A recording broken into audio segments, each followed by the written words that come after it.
Day 11 of training camp is in the books, and there was a big shadow over the entire practice cast by another number 11 in Brandon Aiyuk. Trade talk is abounding.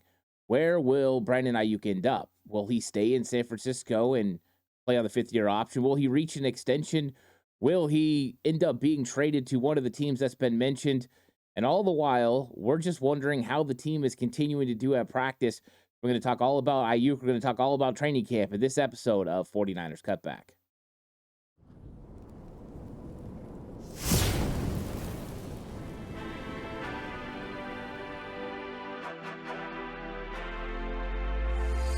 From the alley-oops at Kezar to the glory days at the stick. From who's got it better than us to brick by brick. It's always the 49ers way. From off-season to game day. Yeah, we talk back. It's the 49ers Cutback.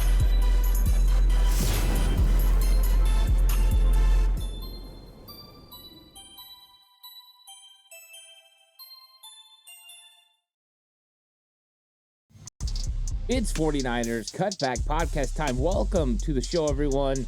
And boy, have things been heating up when it comes to the San Francisco 49ers and wide receiver Brandon Aiyuk. And I love doing the conversations about camp, and I'm still going to talk extensively about training camp day 11. But boy, is it fitting that day 11 of training camp is being covered by a huge shadow of Brandon Aiyuk and what is going to be his future. And of course, it kind of got kicked off yesterday, and I didn't really want to get into it. I wanted to let it play out. We've been hearing news that Brandon Aiyuk was potentially going to be traded or was traded. There was just so much going on that you got to let the dust settle before you get a clear picture on what's going on. And since then, we've got to hear from Kyle Shanahan. We've got to hear from Adam Schefter and Ian Rappaport. Lots of insight about what's actually going on with wide receiver Brandon Aiyuk. And it's never an easy conversation when you have to talk about the potential of trading away one of your key pieces and a guy that has helped you get where you get. He is needed for the San Francisco 49ers to be the best team that they could be in 2024. Kyle Shanahan said that in his presser. You don't want to lose really great players. And unfortunately, sometimes it's a business. So I don't know if Brandon Ayuk's going to be traded. What I can tell you is what is out there, what is being reported. And right now, it's a waiting game on what's going to happen with Ayuk, whether he's going to be back in San Francisco with the 49ers or he's going to move on to another team. So we'll kind of go through that a little bit. But I also want to talk about the practice today because there was some key injury news, of course, that Kyle Shanahan gave. The 49ers are gearing up for their first preseason game, which means they're getting a schedule together. Key veterans are getting days off, and players are continuing to make plays as they battle for position either on the depth chart or just to make the 49ers roster. So it's going to be a jam-packed episode, a lot of fun to talk about. Some of it is a little bit more tough to talk about with Ayuk, just because I think everyone wants that great player here in San Francisco, but we got to go through it. And we got to talk about what is a now legit possibility that Brandon Aiyuk may not be a San Francisco 49er when week one kicks off against the New York Jets. It's a crazy thought process, but we just might be there. Please like and subscribe to the channel if you haven't already. I really appreciate it. If you're listening audio platform 49ers Cutback on Believe, please give it a 5-star rating. And if you're going to bet with Bet Online. Bet Online is the world's most trusted betting platform and your number one source for everything online sports betting. Right now, you can receive a 50% free bet of up to $250 on your first deposit to bet on anything from the Olympics to baseball to Formula One racing. Bet Online has every stat, every matchup, and even live odds and spreads while the games are being played. When the game's over, head on over to our online casino and get in on a game of blackjack or poker or unwind with one of our over 150 slot games. Head to the website today to get in on the action. Use the promo code BELIEVE, that's BLEAV, for your 50% free bet credit on your first deposit up to $250. Bet Online, the game starts here. And when it comes down to Brandon Aiyuk, it really got the ball rolling. Of course, yesterday Cam Marino had reported, he writes for draftbuzz.com, and he had reported that the deal with Brandon Aiyuk and the Pittsburgh Steelers was a done deal. Now, I don't know Cam Marino, but I know that so far I couldn't count him a verified source. So I just didn't go with it. I let that stuff happen. I figured at some point we would hear from some more notable insiders that I find very credible. Now, that doesn't mean Cam Marino's not right and that it won't end up being Pittsburgh, but it wasn't at the moment for sure. And that got the ball rolling. And Matt Mayoko had put out an article later on yesterday, if I believe it was around 8 p.m., where he cited that a source had told him, an NFL source had told him, that the 49ers had framework together on trades with two potential partners that they were willing to accept. It was with the Cleveland Browns and with the New England Patriots. And so that was the thing that happened last night while I was sleeping. That was taking hold. And, a lot of people were talking about what was going on with that potential trade and the potential players to come back, because that's one of the hardest things for 49er fans to kind of like get their head around, wrap their head around, is Brandon Aiyuk going somewhere and you not getting enough back in return, because the 49ers are in a win now situation. If they were a rebuilding team, then yeah, you could take Brandon Aiyuk and trade him and just get the best possible draft picks for the future and move on. But that's not the case. They're wanting to win right now. The 49ers need to win right now. So something has to come back that helps the 49ers win right now. So when you looked right away, the Cleveland Browns deal and the reported individuals or picks available in the proposed trade, that was rumored. We don't know if these are the actual players. This just comes from the Matt Miyoko NBC Bay Area article, where he said that the Cleveland Browns would be willing to offer Amari Cooper, wide receiver Amari Cooper, with 7 seasons of 1,000 yards, 30-year-old. He's been around for a while, a good, talented wide receiver. That makes a little bit of sense, right? If you're going to trade a wide receiver away, you need to get somebody back that may not be as good right now as Brandon Aiyuk, but at least close enough that you feel like you're not losing everything. You're still a competitive football team. So that made sense. Plus a second round pick. Now, whenever a draft pick comes as a second round and it's a year away, you always look at it as a year behind. So a second round pick, its value is like a third round pick. So getting Amari Cooper and a second round pick is not a bad haul. You are losing a very talented Brandon Aiyuk, which makes it really tough. Now, when you look at the other trade for the New England Patriots, this one was a little bit more shocking. And I had actually talked about this on the Ant Hill show over on Patreon, where I discussed the fact that, you know what, that one didn't make any sense to me. Kendrick Bourne and a second round pick from New England for Brandon Aiyuk.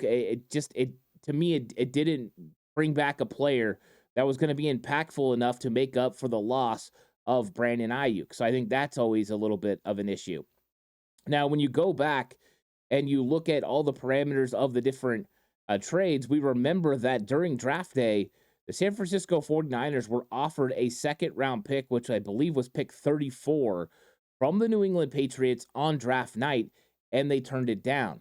So why all of a sudden are they going to take that as part of the deal with Bourne, which would be a solid wide receiver, but he's not your number one. He's not your number two. He's maybe number 3, probably number 4. I think that's a tough pill to swallow for people who are expecting to get that draft capital back on what could be. So to me, this is an interesting dynamic for the 49ers where they're looking. So that came out last night. Now, here's the timeline that gets even more interesting today. Adam Schefter and others have reported that it's no longer just the Cleveland Browns and New England Patriots that are in on Brandon Aiyuk, but the Steelers are back in and several other teams are in as well. The only teams we know that are out right now, Washington took themselves out. But Washington no longer willing to trade for Brandon Aiyuk.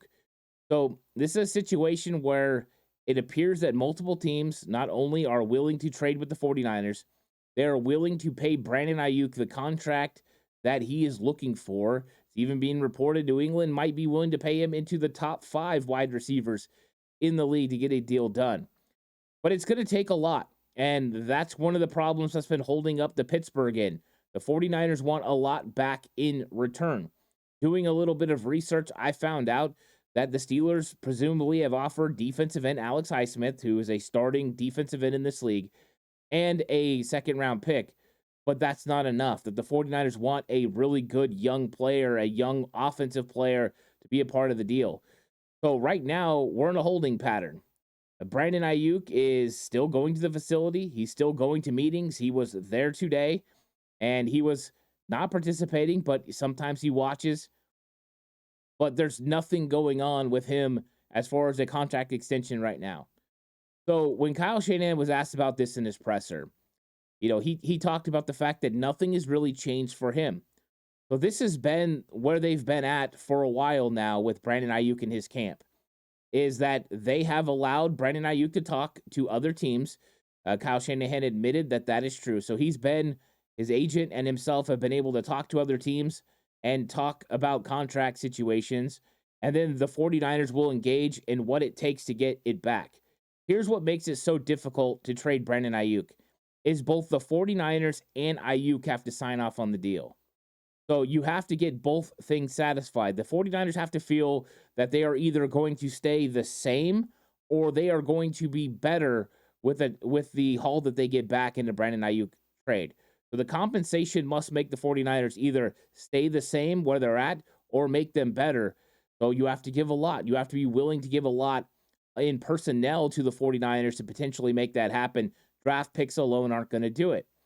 Then when you look at Aiyuk, he wants to make sure that he's going to be able to get the money that he's looking for. And we know that's $30+ million. Around 30 would probably get it done. And that he needs to have that money as well. So finding that perfect team is what the difficult situation is for the 49ers, is getting the right compensation while Aiyuk gets the right deal that fits and works for him. And so far, it hasn't worked out. The Steelers weren't willing to give the 49ers enough compensation, so the 49ers kind of eliminated them. But Aiyuk, does he want to go to Cleveland? Does he want to go to New England? Is it money enough to make him want to do those things? I think it's one of the most interesting and crazy things going on right now in the NFL, especially. But how did we get here? I think that's the tough part. I think that there's going to be a lot that probably comes out once this is resolved. But at some point, there was a disconnect between the front office and Brandon Aiyuk about a deal. And we know from Brandon Ayuk's own words that he thought he had a deal done a long time ago before the draft. And stuff happened and they changed the parameters of those. And so I think it's been a difficult process. I'm sure that mistakes have been made by both parties in this negotiation, and they haven't been able to work something out. And now they're working towards this. Could Brandon Aiyuk still decide that, yes, I want to play on the 5th-year option? Absolutely, he can. Could he also decide that, you know what? I don't like the offers that are around there. Let's go ahead, just go back to the table, and let's work out that contract extension. I'm more willing to meet you guys where you guys are at. That could happen as well. Or it could happen the way that some believe it's going to now, and the 49ers and Brandon Aiyuk can eventually part ways, and the 49ers will try to get a draft haul back. Now, one thing I haven't heard that I would like to put out there is a scenario where you trading with a team that doesn't have the necessary compensation that you're looking for. You could ultimately trade, get compensation back, and then make another trade. It wouldn't exactly be a 3-team trade. Those things don't happen very often in the NFL. But theoretically, you could do that. So maybe getting a player and a second-round pick from a team and then turning around and taking that second-round pick and coupling it with your second-round pick, you could end up trading for another wide receiver offensive weapon. Could be something the 49ers do if maybe they've made phone calls and found out what a going price is for a veteran player that could help this team. We do know the 49ers, if they trade Brandon Aiyuk away, they have a hole at wide receiver. And I know they've got some good players. Ricky Pearsall, still a rookie. And Chris Conley, still a journeyman wide receiver. You're not replacing Brandon Aiyuk with current players on the roster. You need to find someone out there. So how the 49ers go about it while getting the compensation is going to be very difficult. I mean, just like always, guys, let me know what you guys are thinking in the comment section down below. Would you be willing to trade away Brandon Aiyuk depending on what compensation you get. And I know most people say Amari Cooper in a second's not bad.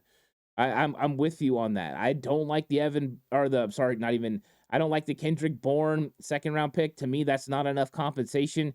Maybe Matthew Judon, but then you're hurting on the offensive side of the ball. So that makes it interesting. And then you want other teams involved. If other teams are getting involved, maybe something else could happen where there's a player out there that definitely does make sense. And maybe like a Devontae Adams, if that appeared, that would make sense. I think the best sort of situation is still Brandon Aiyuk and the 49ers get back in the room and work out a contract extension that makes sense. But the 49ers are proving that they're not willing to budge. Brandon Aiyuk is proving that he's not willing to budge. And we are in a stare down until something happens. So it's a lot of interesting stuff. But enough about Aiyuk.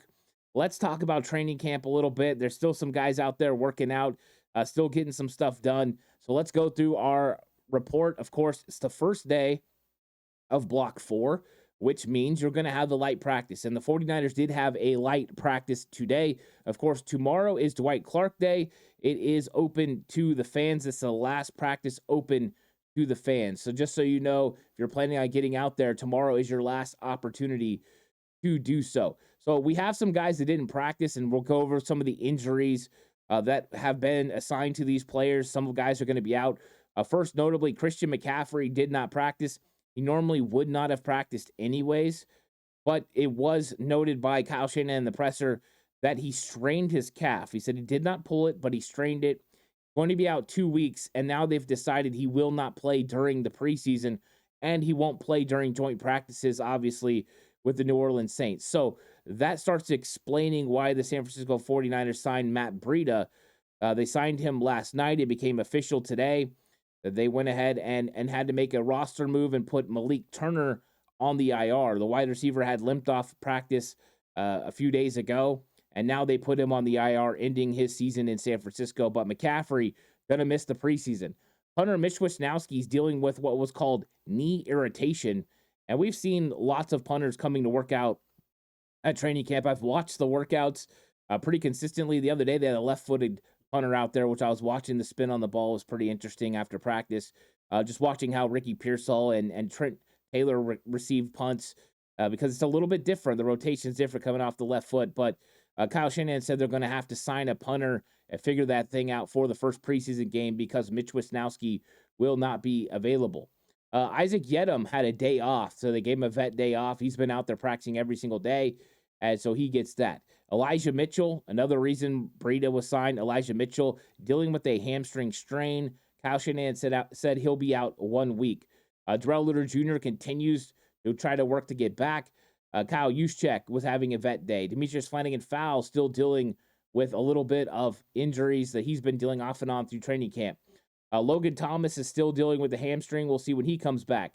Isaac Guerendo, hamstring, but good news. He was working on the side field to get back. So he's starting to get into that progression of potentially working his way back, which means it could be a week or two, and Isaac Guerendo could be back. So preseason play, not out of the question for Guerendo. John Feliciano out. Leonard Floyd got a vet day, his first of training camp. Spencer Burford still dealing with the ham.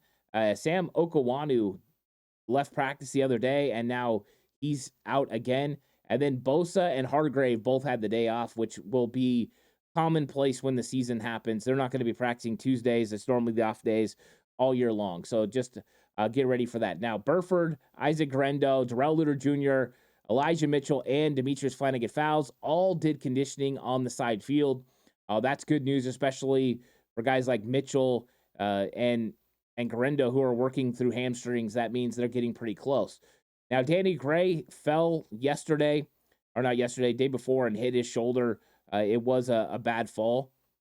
And so he is in the blue jersey, and that means it's do not touch. That means no contact for Danny Gray right now as he works to get healthy from what could be a bruised shoulder. And so that's something, to remember. Now, halfway through practice, for an update, Ricky Pearsall left practice halfway through dealing with a shoulder injury. It was confirmed by Kyle Shanahan, and Shanahan said this was an injury that he actually had come up during OTAs. So we remember that he was in the blue no contact vest during OTAs and minicamp. Well, that's why it was a shoulder injury for Ricky Pearsall. So he's dealing with that again. We'll see what comes of that and how serious that injury is. Hopefully, it's not serious, so he can get out there and play. I know everyone's excited to see him play in the preseason. Guys returning to practice: Ben Barch, who had been a little nicked up, he came back. Wide receivers Jacob Cowing and Tay Martin are over their hamstring injuries, and they are back. And Matt Breida made his return, and now he's going to be wearing number 28. So 49ers get the running back. The Cheetah is back, and he was going to be practicing. So Brock Purdy had himself a really good day, and I don't think that's too surprising. He did have a huge 50-yard touchdown pass to Ricky Pearsall. This is what we're talking about. Pearsall's going to have his moments, and this one he beat Deommodore Lenoir, and he got behind George Odom for a big touchdown pass. This is the kind of things that Ricky Pearsall can do within this 49ers offense, and I expect him to start making some plays as long as the shoulder doesn't keep him out. But Brock Purdy also had some touchdowns when they were working on their stuff in the red zone. He was able to get Jawan Jennings the ball and in the back corner of the end zone for a touchdown. And then also he was able to get one to Jordan Mason, who was coming out of the slot and was able to take advantage of a defensive mistake and get a touchdown. So Jordan Mason continues to shine as a running back, getting opportunities. And with no Elijah Mitchell, he gets more opportunities. But Jawan Jennings has been consistent all throughout training camp, and he has another touchdown here. I think the most notable one has to be, though, the Ricky Pearsall deep down the field for a touchdown, 50 yards. That's what you're hoping. You're hoping you're going to get the young guy to be able to come in and make some plays. Brock Purdy did throw an interception. Deommodore Lenoir undercut a route and was able to intercept a pass intended for Chris Conley. These are not uncommon for Brock Purdy during training camp when he tries to make layered throws over the top of players to see what he can get in there and make happen. In this case, it did not work out, but he's still going out there and trying to make these cool throws. So there were a couple good pass protection situations that happened. Jordan Mason picked up Fred Warner on one and really flipped him over and did a really good job with a hip toss. Great there. And then you had also Cody Schrader, the young guy, making a nice play as well, where he picked up Jalen Graham. So a couple running backs doing a good job when it comes to pass protection. And that's going to be needed because Elijah Mitchell and Christian McCaffrey, your best pass protection guys, are not available. Brandon Allen and Josh Dobbs both had good days as well. They were completing passes pretty comfortably and making chunk plays down the field. And it's the usual suspects making plays, catching the football, as Trent Taylor and Eric Saubert had big gains from Brandon Allen down the field. So guys are starting to make plays. And just like I've been saying for the last week or so, Josh Dobbs looking comfortable within this offense, is starting to make plays from the pocket. And it's going to be a lot of fun to watch these two guys have competition all throughout the preseason and the rest of training camp. It's going to be very, very good for this 49ers football team, as they have Brandon Allen, who wins from the pocket. But then you have Joshua Dobbs, who can not just win from the pocket, but also can create outside, which is huge. D. Winters had himself another good day as he's stepping in and getting more playing time with Demetrius Flanagan-Fowles being out. And all the things that you would expect D. Winters to do are coming out. The instincts are through the roof. He's flying around. He looks at a different speed than the other guys around him, and that's exactly what you have to see. But the guy is doing a good job of making sure he's making key reads, getting downhill and making tackles. Good job in coverage. D. Winters is doing what I thought he was going to do. He's starting to impress coaches enough to get more opportunities. That it was inevitable. I mean, D. Winters might as well have been like Thanos. He was inevitable. He's going to step into this role, and he's going to make some cool plays. Now, he's got to prove it consistently.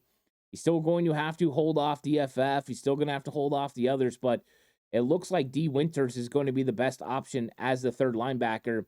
Yesterday, Coach Nick Sorensen confirmed that Devondre Campbell would be the linebacker that plays as the two linebacker sets during nickel. So this is for the third linebacker spot. Some interior defensive linemen that continue to make plays. Jordan Elliott continues to be an absolute monster. You have Chris Kasarik saying that he's a lot like DJ Jones and no longer reminds, but could potentially play the A-gap the way that DJ Jones did. I think that's really huge But you also had some pressure on the quarterback from Kevin Givens and Kalia Davis and even T.Y. McGill. So here's a name like Kalia Davis who's in the middle of a battle. And this is what I've been talking about. He has been outplaying the guys behind him. And I know you probably don't hear that very much, but when I've been out there, I've seen Kalia Davis do it. I think the big things with Kalia Davis is going to be stopping the run. I have seen him have a really good rep the other day where he was able to disengage and make a tackle in the hole on a 3rd and short. I thought it was a great play by Kalia Davis.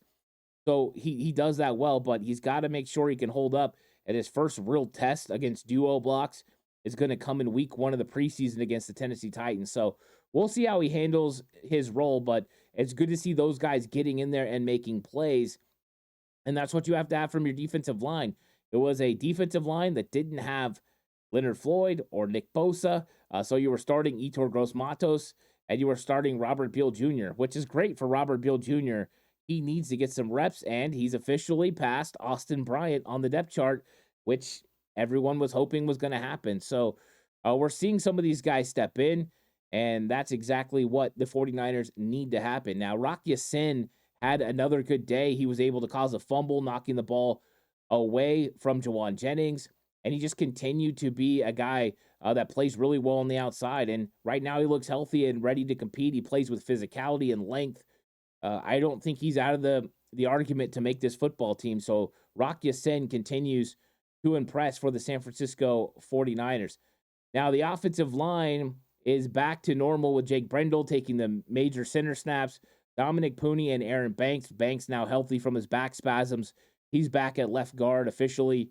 And so you've got a huge competition between 3 interior offensive linemen, mainly Ben Bartch and Nick Zakelj, which I talked about a little bit over the last 2 episodes, but also with John Feliciano, who's been dealing with some knee injury. So we'll see what happens with Feliciano.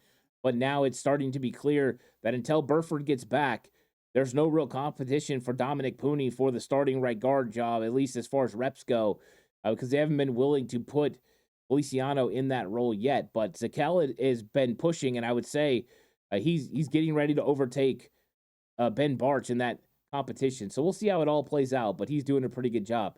Now, Jacob Cowing came back, and Cowing was able to get in some work, and he got in some work as a punt returner. They were easing him back in, but he also made a nice catch on the day as well.